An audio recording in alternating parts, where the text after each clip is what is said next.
None of the names you can remember. No, sir. Nicola Blackwood. Thank you, Mr. Chairman. Could I come to you first, Mr. Crompton? We had some rather disturbing evidence from a Home Office researcher in private evidence. She was asked to do a report into what was then considered child prostitution between 2001 and 2002. At the time, this was labelled as inaccurate and exaggerated, and she was treated with hostility and anger by South Yorkshire Police. I'm using the words of Professor J from her report. However, Professor J also confirms the findings of her report and calls the treatment of this researcher deeply troubling. In addition to what has been published in the report, the researcher told us that she was threatened in her car at night by 2 police officers who told her, wouldn't it be a bad thing if some of these men, which she explained she meant these perpetrators, found out where you lived. And she feared for her life. And all the files that were related to her report were removed over a weekend from the Risky Business office. In evidence, her and Dr. Andrew Heal and Jane Senior, who was at the time the head of Risky Business, said that they could name all 5 individuals who had the key code and the key for the filing cabinet and could have accessed those files, but that there had been no police investigation into what had happened, both in terms of the harassment of the researcher, but also in terms of the removal of the file. The only thing which had happened was that Jane Senior recalls one phone call in 2013 after a report which had come out in the Times written by Andrew Norfolk.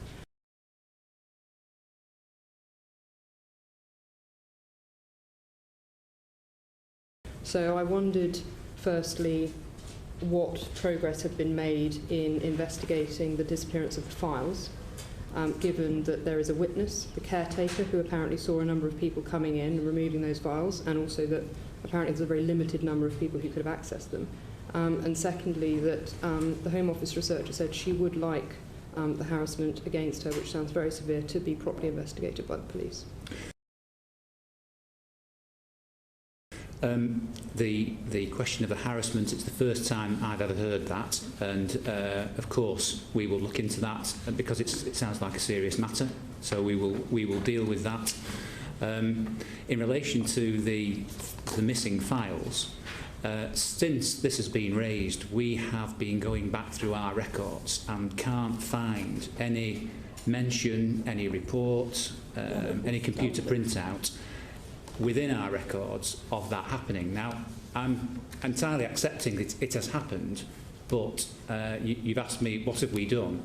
We've been going back to see, is there a report or some further information about this, and at the moment we can't find any. Could you just clarify, do you mean you have no record of the files being removed, or you have no record of the 2013 phone call and any subsequent activity? The 2013 phone call, that's the first time that's ever been mentioned to me, so I wasn't aware of that. We cannot find any reference within our records to removal of the files being reported to us or involving South Yorkshire Police.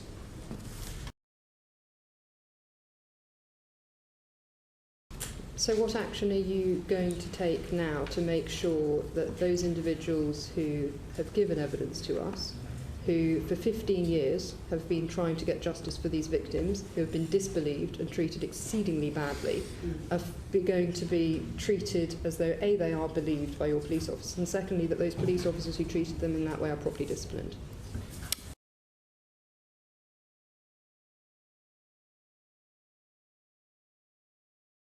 I think that probably brings us to the arrangements so far for getting all of this investigated independently, because I think probably the best way to go about this is for this to be handled outside South Yorkshire Police, so that the public have got confidence that these matters are dealt with appropriately.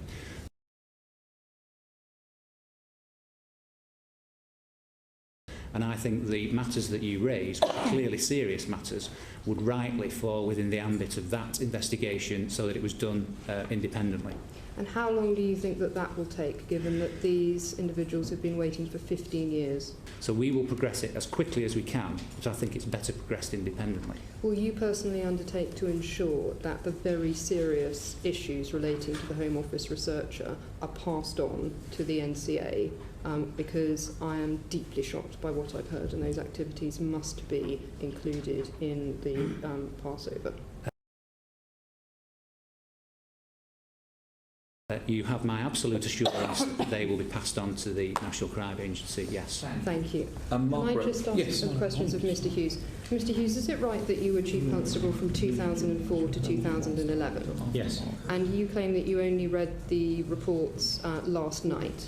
The 2010 report I'm familiar with, but the other three reports, for the first time I've seen them as far as I can remember, is last night. Okay, because obviously in Professor Jay's report it gives the main findings of the 2006 report, which was published by a Dr Heal, who was funded by the South Yorkshire report, yep.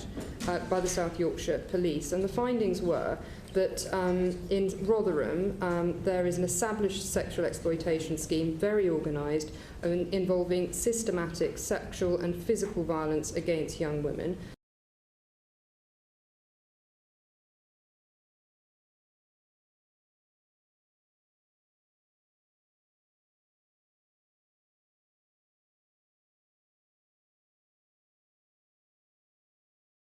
That young women are being trafficked to other towns and cities, predominantly in the north. And it also includes the finding that there was a high-profile media campaign about trafficking from Eastern Europe. Yes. So are you telling me that you weren't aware of a high-profile No, media that's to do with the UK Human Trafficking Centre, yeah. which we established in South Yorkshire. This is why, if I had known, I am not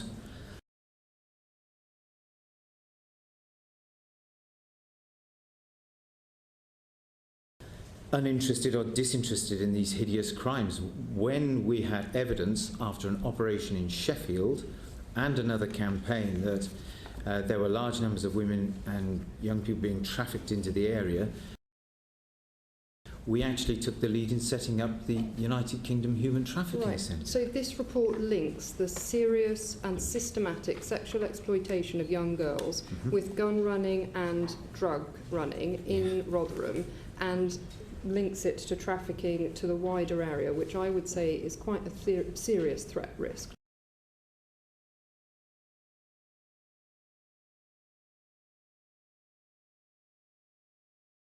Would this issue not have been raised in sort of risk assessment and threat assessment meetings? To the best of my memory, Rotherham's problems were about burglary and domestic crime, domestic violence, car crime.